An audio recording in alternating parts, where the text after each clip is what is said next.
అందరికీ నమస్కారం. నేను మీ జయచంద్రాని.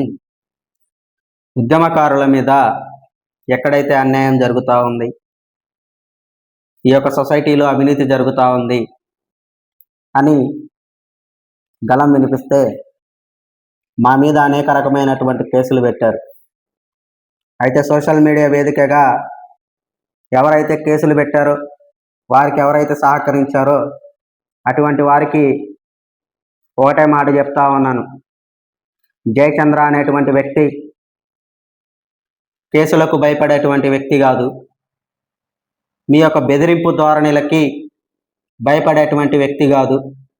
లేకపోతే మీరు ఏవైతే ఆకాశరామన్న లేఖలు రాస్తా ఉన్నారో, కుల సంఘాల పేరుతో, ప్రజా సంఘాల నాయకుల పేరుతో, అటువంటి లేఖలకు, మీ విమర్శలకి భయపడేటువంటి వ్యక్తి జయచంద్ర అయితే కాదు. ఏమని కేసులు పెట్టారు మీరు? మీ విధులకు అడ్డంకులు కలిగిస్తున్నాను అంటే ఏ రకమైనటువంటి విధులు మీరు నిర్వర్తిస్తుంటే మీకు అడ్డంకులు ఏర్పరిచాను? 10వ తరగతి విద్యార్థులకి, జిల్లా వ్యాప్తంగా ఉన్నటువంటి విద్యార్థులకి 10కి 10 పాయింట్లు తీసుకొని వస్తూ ఉంటే అడ్డుపడ్డానా? లేకపోతే ఇంటర్మీడియట్ చదివేటువంటి విద్యార్థులకి 99% మేర పరీక్షలలో ఉత్తీర్ణత సాధిస్తూ ఉంటే అడ్డం పడ్డామా? పిల్లలకు సరైనటువంటి విద్య అందడం లేదు. ఈ రెసిడెన్షియల్ స్కూల్స్లలో చదివేటువంటి పిల్లల కంటే ప్రైవేట్ స్కూళ్ళల్లో చదివేటువంటి పిల్లలకి ఉత్తీర్ణత శాతం పెరుగుతూ ఉంటుంది. మరి ప్రైవేట్ విద్యా సంస్థలలో చెప్పేటువంటి విద్యార్థులకి ఉపాధ్యాయులు ఎవరైతే ఉన్నారో వారు కేవలం 10,000, 15,000, 20,000 రూపాయలు జీతం తీసుకొని 99% మేర ఉత్తీర్ణత సాధిస్తూ ఉంటే లక్షల్లో జీతాలు తీసుకుంటూ 24 గంటలు గవర్నమెంట్ సర్క్యులర్ ఏదైతే ఉందో అక్కడే రెసిడెన్షియల్ స్కూల్స్లలో మీరు కూడా ఉండాలి పిల్లలతో పాటు అని మీరు చెప్తే ఏ విధమైనటువంటి ఉత్తీర్ణత శాతం రావాలి? కానీ కొన్ని స్కూళ్ళల్లో గతంలో రికార్డ్స్ వెరిఫై చేసుకుంటే కనీసం ఒకే సబ్జెక్టులో ఒకరు ఇద్దరు తప్ప మిగిలిన వారందరూ తప్పినటువంటి సందర్భాలు ఉన్నాయి. వీరి భవనాలు శిథిలావస్థకు చేరాయి. వీరికి మంచి మౌలిక వసతులు ఏర్పాటు చేయండి.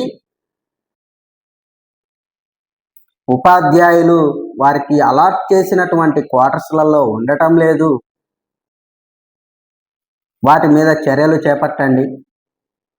టెట్ క్వాలిఫై అవ్వలేనటువంటి ఉపాధ్యాయులకు మీరు ఏ విధంగా పోస్టింగులు ఇచ్చారు? టెట్ క్వాలిఫై అవ్వలేని ఉపాధ్యాయుల చేత విద్యార్థులకి బోధన చేపిస్తే వారి ఫలితాలు ఏ విధంగా ఉంటాయి అనేటువంటి దాని మీద మేము మాట్లాడుతూ ఉన్నాం. ఎందుకు మాట్లాడాల్సి వచ్చింది అంటే, పోనీ ఈ రెసిడెన్షియల్ స్కూల్స్లలో చెప్పడానికి ఉపాధ్యాయులు ఎవరు లేరా అర్హతలు ఉన్నటువంటి వారు అంటే, ఉన్న అర్హత కంటే కూడా ఎక్కువ అర్హత సాధించినటువంటి ఉపాధ్యాయులు ఉద్యోగం కోసం నిరుద్యోగులుగా ఎదురుచూపులు చూస్తూ ఉన్నారు. అటువంటి వారందరినీ పక్కన పెట్టి కేవలం మీకు చెందినటువంటి వారు టెట్ క్వాలిఫై అయినా అవ్వకపోయినా మీరు వారికి ఉద్యోగాలు కట్టబెట్టారు అంటే వారి నుంచి మీరు ఏదో ఆశించైనా ఉండాలి, లేదా వారి నుంచి మీకు పెద్ద మొత్తంలో ఏదైనా ముట్టి ఉండాలి అని మేము గలం విప్పితే అది మిమ్మల్ని అడ్డుకున్నట్లా? లేకపోతే పిల్లలకు పెట్టేటువంటి మెనూలో అవినీతి జరుగుతూ ఉంది అని మేము చెప్పట్లేదు. అనేకమైనటువంటి పేపర్ ప్రకటనలు వచ్చాయి.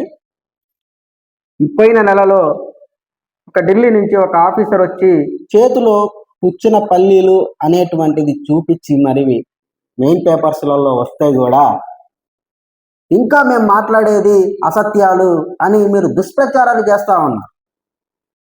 ఏమని దుష్ప్రచారాలు చేస్తూ ఉన్నారు మీరు? జయచంద్ర అనేటువంటి వ్యక్తి గతంలో ఇదే సోషల్ వెల్ఫేర్ స్కూల్స్లలో హెల్త్ సూపర్వైజర్గా పనిచేశాడు. అయితే అతను ఆ యొక్క హెల్త్ సూపర్వైజర్ పోస్ట్కి రిజైన్ చేసిన తర్వాత మా దగ్గరికి అడ్మిషన్లు తీసుకొని వచ్చాడు. ఆ అడ్మిషన్లు ఏవైతే ఉన్నాయో అవి మేము చేయలేకపోయాము. ఆ అడ్మిషన్లు చేయలేదు అనేటువంటి అక్కసుతో మా మీద అవినీతి ఆరోపణలు చేస్తా ఉన్నాడు అని మీరు చెప్తా ఉన్నారు. నేను నిజంగా మీకు అడ్మిషన్లు చేయలేదు అనేటువంటి అక్కసు నాకుంటే సోషల్ వెల్ఫేర్ స్కూళ్ళల్లోనే నేను చేసేటప్పుడు విద్యార్థుల పక్షాన నిలబడి పోరాటం అనేటువంటిది చేయను.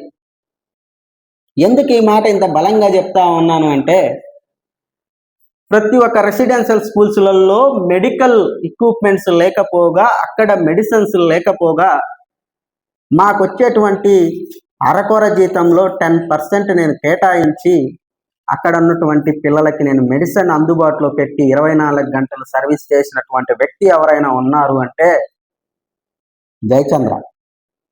అది మరవకండి. దానికి సాక్షాత్తు ప్రిన్సిపల్ సెక్రటరీ గారు గోల్డెన్ సర్టిఫికెట్ కూడా నాకు అందజేశారు కదా. అది కూడా మీ చేతుల మీదుగానే నాకు అందించారు. ఒకవేళ నిజంగా అక్కస్సు అనేటువంటిది ఉంటే వచ్చేటువంటి అరకొర జీతంలో నుంచి ఖర్చు పెట్టి పిల్లలకు సేవ చేయాల్సినటువంటి అవసరము లేదు. మీరు ఏదైతే చెప్తా ఉన్నారో అడ్మిషన్లు ఒక 10 అడ్మిషన్లు తీసుకొని వచ్చారు, మేము 5 చేసాము 5 చేయలేమని మీరు చెప్పుకుంటా ఉన్నారో, నిజంగా నేను ఫోన్ చేసి అడ్మిషన్ల లిస్టు మీకు చెప్పలేదు కదా. మీకు ఒక రిప్రజెంటేషన్ అనేటువంటిది రాసిచ్చుంటాడు. ఆ రిప్రజెంటేషన్లో నేను ఏవైతే పేర్లు పెట్టానో, అమ్మ వీరు పేద పిల్లలు, పేద కుటుంబానికి చెందినటువంటి వారు, వీరికి అవకాశం కల్పించండి, వీరు చదువుకొని విద్యావంతులు అవుతారని చెప్పింటాను కదా. ఆ లిస్ట్ ఒకసారి క్రాస్ వెరిఫికేషన్ చేసుకొని నేను చెప్పినటువంటి విద్యార్థులు ఎవరైనా ఒక్కరైనా ఉంటే ఆ స్కూల్స్లలో చదువుతున్నట్టయితే ఆ పేర్లను బహిర్గతం చేయండి. నేను అడ్మిషన్స్ విషయంలో ఉద్యమాలలో నేను ఉన్నా కాబట్టి, ఆ సోషల్ వెల్ఫేర్స్తో పనిచేసిన అనుభవం నాకుంది కాబట్టి కొంతమంది తల్లిదండ్రులు నా దగ్గరికి వస్తారు. వారి ఆర్థిక పరిస్థితులు బాగలేకనో, వారి కుటుంబ పరిస్థితులు బాగలేకనో నా దగ్గరికి వస్తారు. సార్, మీ వల్ల ఏదైనా చేతనైతే సహాయం చేయండి అని. నేను అది కూడా వారి పేర్లన్నీ రాసుకొని గవర్నమెంట్లో ఈ సోషల్ వెల్ఫేర్ బోర్డ్స్కి ఎవరైతే ఒక హయ్యర్ అథారిటీగా ఉంటారో ఒక చైర్మన్ గారి దగ్గర నుంచి ఒక రిప్రజెంటేషన్ తీసుకొని వచ్చారు. ఆ మాట వాస్తవం. ఆ రిప్రజెంటేషన్ కూడా ఒక చైర్మన్ స్థాయిలో ఉన్నటువంటి వ్యక్తి, వీరు పేద వర్గానికి చెందినటువంటి పిల్లలు, వీరికి అవకాశం ఉండి ఎగ్జామ్స్ రాసిన పిల్లలు అందరూ సీట్లు భర్తీ అయిన తర్వాత మిగిలిన సీట్లలో వీరికి ప్రిఫరెన్స్ ఇవ్వండి మొదటగా అనేటువంటిది. అంతేగాని నేనేదో మిమ్మల్ని అడ్మిషన్లు అడిగినట్టు, మీరు నాకు ఇవ్వలేదని అక్కస్తో నేను మీ మీద దుష్ప్రచారం చేస్తున్నట్టు చెప్పుకోవటం అనేటువంటిది సరైనటువంటి పద్ధతి కాదు. మనం ఏదైనా మాట్లాడితే ఒక అధికారి స్థానంలో ఉండి వాస్తవాలకి చాలా దగ్గరగా ఉండాలి. అంతేగాని మన నోటికి ఏది వస్తే అది మాట్లాడకూడదు. రెండవ విషయానికి వస్తే, ఎవరైతే ఈ టెక్ లేనటువంటి ఉపాధ్యాయులు ఉన్నారో అటువంటి వారిని తొలగించమని అనేకమైనటువంటి రాష్ట్ర నాయకులలో ఉన్నటువంటి వారు అనేక సందర్భాల్లో అనేక సార్లు కంప్లైంట్ ఇవ్వడం అనేటువంటిది జరిగింది. నేనొక్కనే దాని మీద గలం విప్పట్లేదు.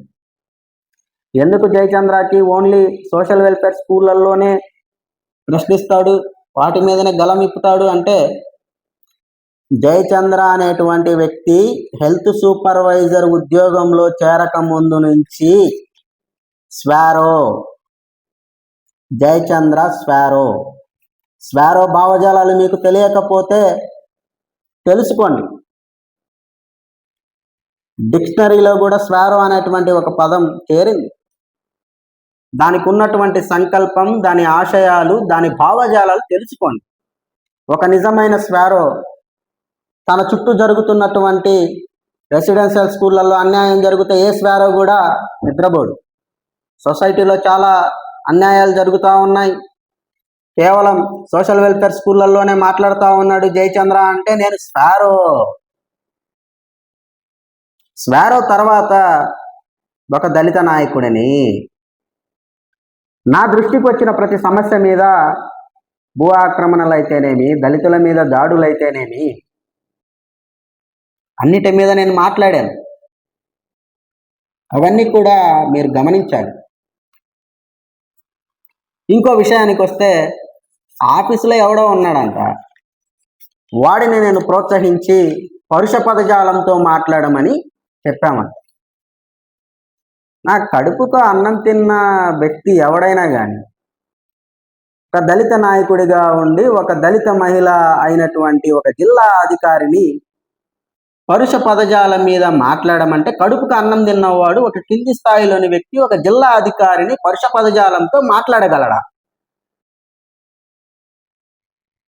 మనం ఒక అధికార స్థానంలో ఉండి మనం ఏదైనా ఒక రిటర్న్ కంప్లైంట్ ఇస్తున్నాము అంటే అది చాలా పకడ్బందీగా ఉండాలి. లేదంటే చాలా వాస్తవాలకి దగ్గరగా ఉండాలి. అది వాస్తవం కాకపోయినా మీరు బురద జల్లే ప్రక్రియలో వాస్తవానికైనా దగ్గరగా ఉండాలి. ఇప్పుడు మీరు కేసులు పెట్టినంత మాత్రాన వెనక్కి తగ్గడమో లేకపోతే భయపడి వెళ్ళడమో అనేటువంటిది అయితే జరగదు. ఎందుకు నేను ఈ మాట బలంగా చెప్తాను ఉన్నా అంటే, 4-5 సంవత్సరాలుగా మేము ఒకటే చేస్తాము. అసలు ఆ స్థానంలో ఎవరైనా ఉండనియండి, దళితులు ఉంటే అన్యాయాలు అవినీతులు చేస్తే మాట్లాడకూడదా? రాజ్యాంగం ఏమన్నా మీకు సపరేట్గా రాసిందా? దళితులు రాజ్యాంగం ద్వారా ఉద్యోగాలు పొంది ఎన్ని అవినీతులైనా చేయండి, దళిత పిల్లలకు అన్యాయం చేయండి అని రాజ్యాంగం ఏమన్నా మీకేమన్నా రాసిచ్చిందా? అలా లేదు కదా. రాజ్యాంగం అనేది అన్ని కులాలకు సమసమాజంలో సమానత్వాన్ని బోధిస్తుంది. రాజ్యాంగం తెలియకపోతే రాజ్యాంగాన్ని తెలుసుకోండి. రాజ్యాంగం ద్వారా ఉద్యోగాలు పొందాం, మనం ఏం చేసినా చెల్లుతుంది, మనం దళితులము అనేటువంటి ఒక పదాన్ని చూసుకొని మనం ఏదైనా చేయొచ్చు అనుకుంటే ఎవరు చూస్తా ఊరుకోరు. రాజ్యాంగం ద్వారా ఉద్యోగాలు పొందినటువంటి దళితులు ఎవరైతే ఉన్నారో పే బ్యాక్ టు సొసైటీ అనేటువంటిది ఉంది. మరి దాన్ని మీరు నిక్కర్సుగా ఎందుకు పాటించలేకపోతున్నారు? ఎంతమందికి మీరు సమాజ సేవ చేశారు? మీరు రాజ్యాంగం ద్వారా ఉద్యోగం పొందితే మీ ద్వారా ఎంతమందికి ఉద్యోగాలు ఇప్పించగలిగారు? ఎంతమందికి ఉన్నత విద్యను అందించగలిగారు అనేటువంటివి బయట పెట్టి మీరు అప్పుడు దళితులము అని గర్వంగా చెప్పుకోవాలి. స్వారో అనేటువంటి పదానికి కుల మతాల రంగును పొలమకండి దయచేసి. సోషల్ వెల్ఫేర్ స్కూల్స్లలో చదవడానికి పిల్లలు వస్తున్నారు అంటే అది ఏ కులం వారైనప్పటికీ కూడా వారి ఆర్థిక పరిస్థితులు బాగలేక, కనీసం మా పిల్లలు చదువుకోలేకున్నా మంచి వసతి ఉంటుంది, మంచి భోజన సదుపాయాలు ఉంటాయి, మా పిల్లలు అక్కడ ఆరోగ్యంగా చాలా సేఫ్టీగా ఉంటారు అనేటువంటి ఒక నమ్మకం. ఆ నమ్మకాన్ని వమ్ము చేస్తూ పిల్లలకు పెట్టాల్సినటువంటి మెను సరిగా పెట్టకపోగా, పిల్లలకు పోషకాహార విలువలైన కలిగినటువంటి ఆహారాన్ని అందించకపోగా, వాటిల్లో కూడా అవినీతి చేసుకుంటూ ఫేక్ బిల్లులు సృష్టిస్తూ, మేము 4 సంవత్సరాలలో కలెక్ట్ చేసినటువంటి డేటా 300 పేజీలు 300 పేజీలు. ఇవన్నీ నిజంగా అవాస్తవాలు అయితే మేము ఎందుకు మాట్లాడతాం? సాక్ష్యాధారాలను పెట్టుకొనే కదా మేము మాట్లాడుతూ ఉన్నాం. ఆర్టీఐలు గుప్పిస్తూ ఉన్నాం. ఆర్టీఐలకు కూడా మీరు తప్పుడు సమాచారాన్ని పంపిస్తూ ఉన్నారు. ఈ అకాడమిక్ ఇయర్ మీరు అడ్మిషన్లలో కేవలం పరీక్ష రాసిన విద్యార్థులకే మీరు సీట్లు కట్టబెట్టారా?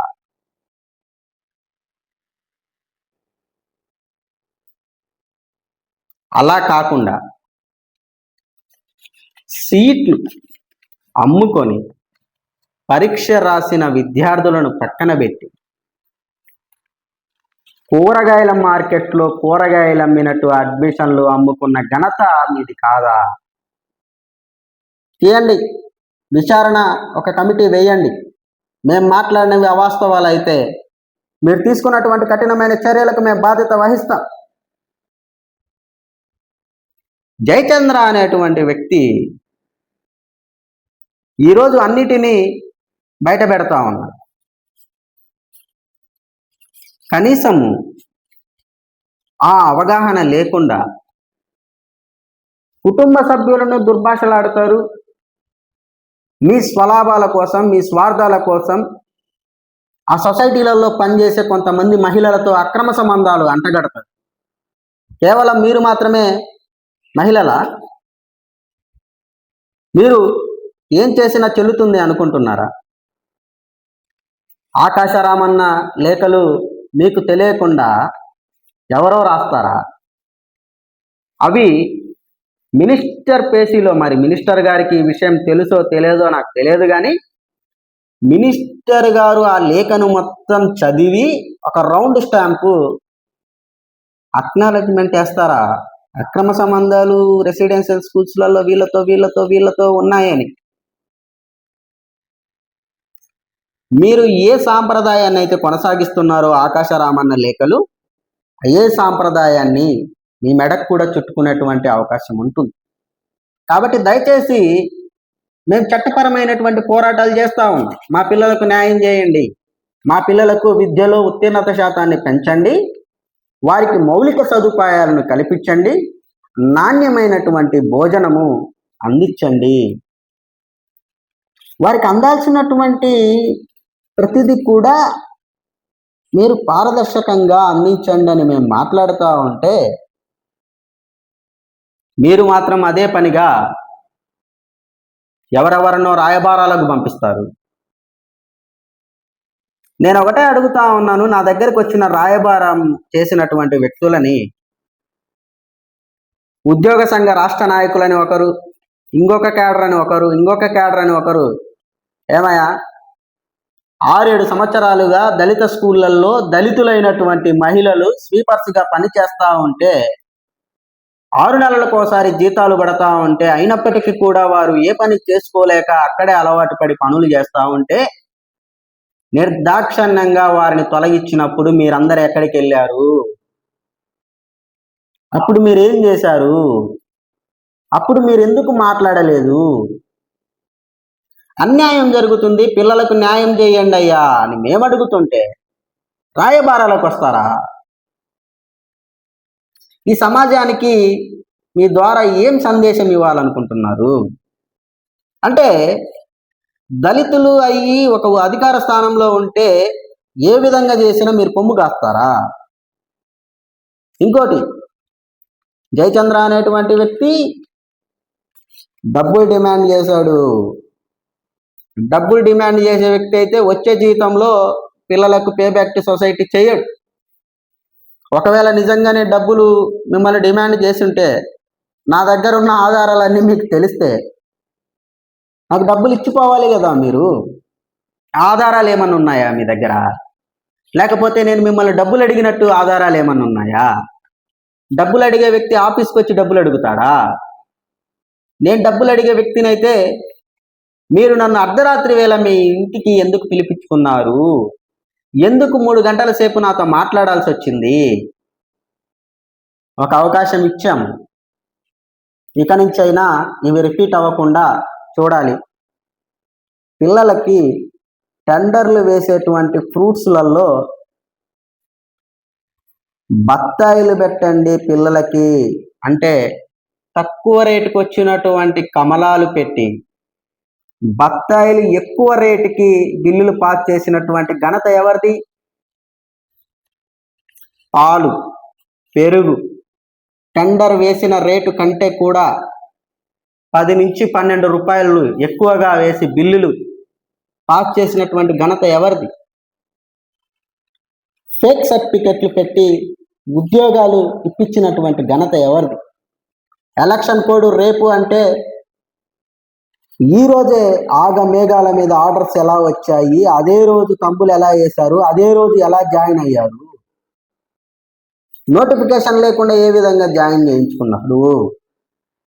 ఇది కదా మేము అడుగుతుంది.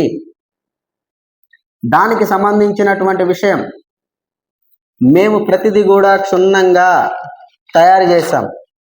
ప్రతి పేజీలో కూడా ఆధారాలతో సహా ఉంటుంది. రేపు మార్చ్ 20వ తారీఖు నుంచి ప్రతిరోజు 300 పేజీలకు సంబంధించినటువంటి అవినీతిది ఏదైతే ఉందో ఆధారాలని మేము బట్టబయలు చేస్తాం. మేము ఉన్నతాధికారులను కలిసాము. మేము వారికి దీనికి సంబంధించినటువంటి డేటా అందించాము. కేవలం నామమాత్రంగా షోకాజ్ నోటీసులు ఇస్తున్నారు. దాని మీద విచారణ పూర్తి స్థాయిలో జరగట్లేదు. కాబట్టి సోషల్ మీడియాగా వేదికగా వీటన్నిటిని మేము పంచుకోవాలనుకుంటున్నాం. ప్రతి ఎపిసోడ్కి 10 పేజీల మీద వివరణ ఇచ్చేటువంటి ప్రయత్నం మేము చేస్తాం. కాబట్టి అధికారాన్ని అడ్డం పెట్టుకొని జయచంద్ర అక్రమాలు చేస్తూ ఉన్నాం. గత ప్రభుత్వంలో అధికారుల్ని అడ్డం పెట్టుకొని ఆగమేఘాల మీద ఉద్యోగాలు ఇప్పించింది ఎవరో అందరికీ తెలుసు. ఈ ప్రభుత్వంలో అధికారాన్ని అడ్డం పెట్టుకొని రాజకీయ నాయకుల అండదండలు చూసుకొని ఏ విధంగా అవినీతికి పాల్పడుతున్నారో షోకాజ్ నోటీసులు వచ్చినప్పటికీ మీ మీద చర్యలు ఎందుకు తీసుకోలేదు అనేది అందరికీ తెలుసు. ఇదే సొసైటీలో పనిచేస్తున్నటువంటి మీ భర్త గారు పిల్లలకు విద్యాబుద్ధులు చెప్పి జీతాలు తీసుకోండి అయ్యా అంటే మీరు ఎక్కడ ఎంక్వైరీకి వెళ్ళినా ఎక్కడ విజిట్కి వెళ్ళినా మీ వెనకే తిరుగుతారు. మరి హాజరు శాతం ఎందుకు తగ్గట్లేదు? ఎలా నెల నెల జీతం వస్తుంది? ఇవన్నీ కదా పిల్లలకు జరిగే అన్యాయాలు. మేము ఇవన్నీ అడుగుతా ఉన్నామని మా మీద అక్రమ కేసులు పెట్టారు. మీరు ఎన్ని అక్రమ కేసులు పెట్టినా మా పోరాటం ఆగదు. గతంలో మీరు బెదిరింపు ధోరణులకు పాల్పడ్డారు, ఇప్పుడు పాల్పడతానే ఉన్నారు. కొంతమంది వ్యక్తులను రాయబారాలకు పంపిస్తూ ఉన్నారు. ఒకటే చెప్తా ఉన్నాం, మీరు ఏదైతే చెప్పారో డబ్బులు డిమాండ్ చేశారు లక్షల్లో అనేటువంటిది వెనక్కి తీసుకోవాలి. లేదంటే దీని మీద పరువు నష్ట దావాలు కూడా వేయాల్సి వస్తుంది.